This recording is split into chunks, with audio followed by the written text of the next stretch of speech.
Hi friends, welcome back to my channel. Interesting వీడియోల కోసం నా ఛానల్ను సబ్స్క్రైబ్ చేసుకోండి. పక్కనే ఉన్న బెల్ ఐకాన్ని ప్రెస్ చేయడం ద్వారా నేను అప్లోడ్ చేసే లేటెస్ట్ వీడియోల నోటిఫికేషన్ ద్వారా పొందండి. ఈ వీడియోలో మనం ఖజురహో శిల్పాలు అంటే ఏమిటి, అవి ఎలా ఉంటాయి, అసలు ఈ ఖజురహో టెంపుల్ని ఎవరు నిర్మించారు, ఎలా నిర్మించారు, ఈ టెంపుల్ పైన బూతు బొమ్మలు మాత్రమే ఎందుకు ఉంటాయో పూర్తి వివరాలు ఈ వీడియోలో మనం తెలుసుకునే ప్రయత్నం చేద్దాం. ఖజురహో శిల్పాలు భారతదేశంలోని మధ్యప్రదేశ్ రాష్ట్రంలో ఖజురహో గ్రామంలో ఉన్న ప్రసిద్ధ ఖజురహో ఆలయ సముదాయానికి సంబంధించినవి. ఈ శిల్పాలు ప్రపంచవ్యాప్తంగా ప్రసిద్ధి చెందినవి మరియు యునెస్కో చేత ప్రపంచ వారసత్వ సంపదగా గుర్తించబడినవి. ఇక్కడి శిల్పాలు ఆ కాలంలో ఉన్న కళారూపం, మానవ జీవితంలోని వివిధ అంశాలను చూపిస్తాయి. ఈ శిల్పాలు దేవతలు, నృత్యాలు, సంగీతం మరియు మానవ సంబంధాలపై ఆధారపడి ఉంటాయి. ఈ ఖజురహో టెంపుల్లో ఉన్న శిల్పాలలో అత్యంత ప్రాచుర్యాన్ని పొందినవి సామాన్య మానవ సంబంధాలను చూపించే శృంగార శిల్పాలు. ఈ శృంగార శిల్పాలు మానవ జీవితంలోని శారీరక మరియు భావోద్వేగ సంబంధాలను చూపుతాయి. ఈ శిల్పాలు జీవితంలోని సామాజిక, మతపరమైన మరియు మానసిక విభాగాలుగా ప్రతిబింబిస్తాయి. ఇందులో కామశాస్త్రం, పద్ధతులు మరియు వివిధ రీతుల్లో చూపించబడిన శృంగార క్షణాలను అత్యంత నైపుణ్యంగా శిల్పరూపంలో పొందుపరిచారు.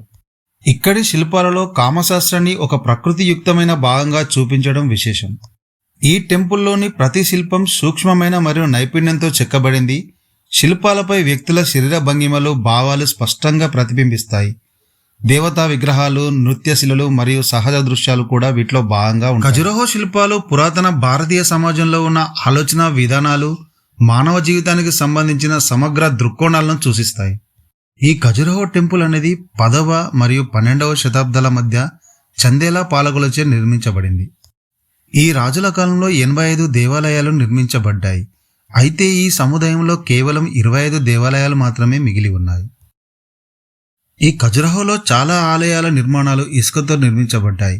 వివిధ రకాల గులాబీ మరియు బఫ్తో పసుపు రంగుతో ఉంటాయి. మధ్యయుగ కాలంలో ఖజురహోలో 85 దేవాలయాల వరకు ఉండేవి. కానీ ఇప్పుడు మాత్రం 23 దేవాలయాలు మాత్రమే మిగిలి ఉన్నాయి. మిగిలినవి ప్రకృతి వైపరీత్యాల కారణంగా శిథిలమయ్యాయి. ఖజురహోలోని దేవాలయంలోని శిల్పాలు శృంగార మరియు ఇంద్రియ శిల్పాలతో సమృద్ధిగా ఉన్నాయని సాధారణంగా అందరి అభిప్రాయం. వీటిలో దాదాపు 10% శిల్పాలు ఇంద్రియాలను వర్ణిస్తాయి. మిగిలినవి కమ్మరులు మరియు పని, రైతులు, సంగీత కళాకారులు, సంగీతం కంపోజ్ చేయడం, మహిళలు దుస్తులు ధరించడం వంటి రోజువారీ జీవితంలోని వివిధ అంశాలను ప్రదర్శిస్తాయి. ఇండియాలో ఆగ్రా తర్వాత ఎక్కువ మంది సందర్శించే క్షేత్రం ఖజురహో. ఇండో ఆర్యన్ కళకు అద్దం పట్టే శిల్ప వైభవం ఇక్కడే చూస్తాం. ఇది చండేలా రాజవంశీయుల అద్వితీయ కళా తృష్ణకు, శిల్పుల కళా సృష్టికి దర్పణం. 16వ శతాబ్దికి ఖజురహో వైభవం అంతా ఆరతికర్పూరం అయిపోయింది.